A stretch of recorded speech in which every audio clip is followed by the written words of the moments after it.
भाई लोग ये पूरी सीरीज का एक समराइज रिकैप है। यही रिकैप आपको सीजन 2 देखने में हेल्प करेगा। भाई सोचो एक ऐसी दुनिया जहाँ जमीन से ज्यादा समंदर ही सब कुछ है।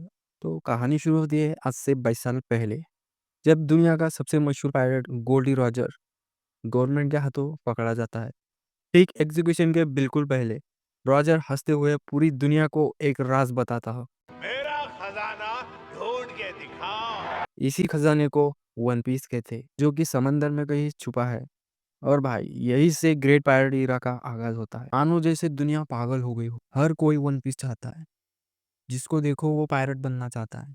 फिर हम देखते हैं 12 साल बाद कहानी फोकस करती है एक छोटे से लड़के पर, जिसका नाम है मंकी डी लूफी। सीधा सा इनोसेंट सा लेकिन सपना पायरेट किंग बनना, वो भी दुनिया का सबसे बड़ा। लूफी एक ऐसे आइलैंड पर बड़ा होता है जहाँ पायरेट्स आते जाते रहते, लेकिन ये पायरेट्स थोड़े अलग है, फ्रेंडली और प्रोटेक्टिव। इनका कैप्टन है रेड हेयर शांक्स शांक्स और उसकी क्रू आइलैंड को डाकुओं से बचाती रहती है। फिर हम देखते हैं लूफी बार बार शांक्स से कहता रहता है उसे अपनी टीम में शामिल करने के लिए। शांक्स उसे खतरों से दूर रखना चाहता है, इसलिए उसे हर बार मना कर देता है। एक दिन गलती से लूफी पायरेट्स के ट्रेजर में रखा हुआ एक अजीब फ्रूट खा लेता है। इस दुनिया में इस फ्रूट को डेविल फ्रूट कहते हैं। फ्रूट खाते ही लूफी की बॉडी रबर जैसी बन जाती है। बाद में कुछ वक्त बाद डाकू आइलैंड पर हमला कर देते हैं। शांक्स और क्रू उन्हें आसानी से हरा देते हैं, बट लूफी डाकुओं के लीडर के हाथ में लगता है। लीडर जब लूफी को हॉस्टेज बनाकर बोट से ले जा रहा होता है, तभी एक जायंट सी मॉन्स्टर पानी से निकल आता है। अटैक के शॉक में डाकू पानी में गिर जाता है। उसी वक्त शांक्स वहां पहुंचता है, अपनी आंखों से मॉन्स्टर पर एक प्रेशर डालता है। पता नहीं जादू है या कुछ, पर मॉन्स्टर डर के भाग जाता है।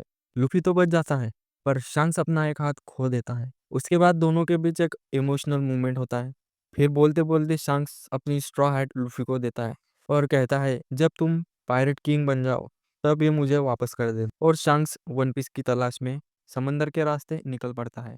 लूफी उसी पल वादा करता है कि एक दिन पायरेट किंग जरूर बनेगा। फिर हम देखते हैं 10 साल बाद प्रेजेंट टाइम। लूफी अपनी जर्नी शुरू करता है वन पीस ढूंढने के लिए, लेकिन उसकी छोटी सी बोट ज्यादा देर तक टिक नहीं पाती। डूबती हुई बोट से बचने के लिए वो एक ड्रम के अंदर छुप जाता है और ड्रम से तैरते तैरते गलती से पायरेट अलवेड़ा की शिप पर पहुंच जाता है। वही उसकी मुलाकात होती है कोबी से, एक लड़का जिसका सपना है मरीन बनना, लेकिन अब अल्विडा का गुलाम बन चुका है। अल्विडा के लोग लूफी को पकड़ लेते हैं, फाइट होती है और लूफी अल्विडा को हरा देता है। साथ ही कोबी को हिम्मत देता है अपना सपना फॉलो करने के लिए। फिर दोनों एक आइलैंड पर पहुंचते हैं जहां मरीन का बेस होता है। वही लूफी की मुलाकात होती है एक ग्रीन हेयर लड़के से, जिसका नाम है रोरोनोवा जोरो। जोरो एक पायरेट हंटर है, जिसे मरीन कैप्टन मॉर्गन ने धूप में बांधकर सजा दी होती है। जोरो का सपना है दुनिया का सबसे महान तलवारबाज बनना। उसका पास्ट दिखाया जाता है, कैसे अपने दोस्त के मौत के बाद उसका इरादा और भी मजबूत हो जाता है। फिर लूफी उसे आजाद करता है और उसे अपनी क्रू ज्वाइन करने के लिए ऑफर करता है, लेकिन जोरो लूफी को मना कर देता है। हम देते हैं इसी बीच एंट्री होती है नामी की। वो भी मरीन यूनिफॉर्म में, लेकिन असल में होती है एक शातिर चोर। नामी और लूफी मिलकर ग्रैंड लाइन का मैप चुराने की कोशिश करते हैं, जिसमें वन पीस तक जाने का रास्ता होता है। चोरी करते वक्त कैप्टन मॉर्गन उन्हें देख लेता है। फिर दोनों कैप्टन और मरीन्स के साथ फाइट करते हैं। बाद में जोरो भी ज्वाइन करता है और तीनों मिलकर मॉर्गन को हरा देते हैं और आइलैंड से एस्केप होने में सक्सेस हो जाते हैं। तब वहां पहुंचता है मरीन का वाइस एडमिरल गार्प। वो करप्ट मरीन्स को पनिश करता है और कोबी को ट्रेनिंग के लिए साथ ले जाता है। फिर यहाँ से लूफी का पीछा शुरू करता है। अगले सीन में हम देखे नामी लूफी और जोरो को दुनिया का मैप समझाती है, red line green line and all blue. यही भी वन पीस ग्रैंड लाइन के एंड में है ऐसा माना जाता है। फिर अचानक एक गैस अटैक होता है, तीनों बेहोश हो जाते हैं और जब होश आता है खुद को पाते हैं बगी द क्लाउन के सर्कस में। बगी भी एक डेविल फ्रूट यूजर होता है, तो अपने बॉडी के पार्ट्स अलग अलग कर सकता है। पहले बगी तीनों को टॉर्चर करता है, फिर फाइट के बाद लूफी नामी और जोरो बगी को हरा देते हैं, उन विलेजर्स को आज़ाद करते हैं जो बगी की कैद में होते हैं। बाद में हम देखते हैं शिपयार्ड ओनर उन्हें एक नई शिप देता है। फिर मिलता है हमें उसोप, जिसका पिता शंक्स की क्रू का हिस्सा रह चुके होते हैं। उसोप भी अपना सपना लेकर लूफी की क्रू ज्वाइन कर लेता है। अगले सीन में हम देखते हैं क्रू पहुंचता है बराटी, समुंदर पर तैरता हुआ रेस्टोरेंट।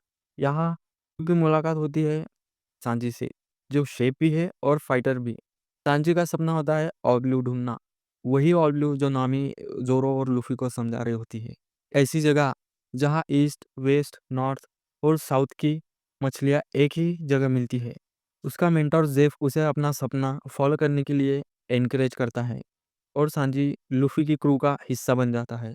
यही एंट्री होती है दुनिया के महान तलवारबाज ड्रैगन मिहोक की।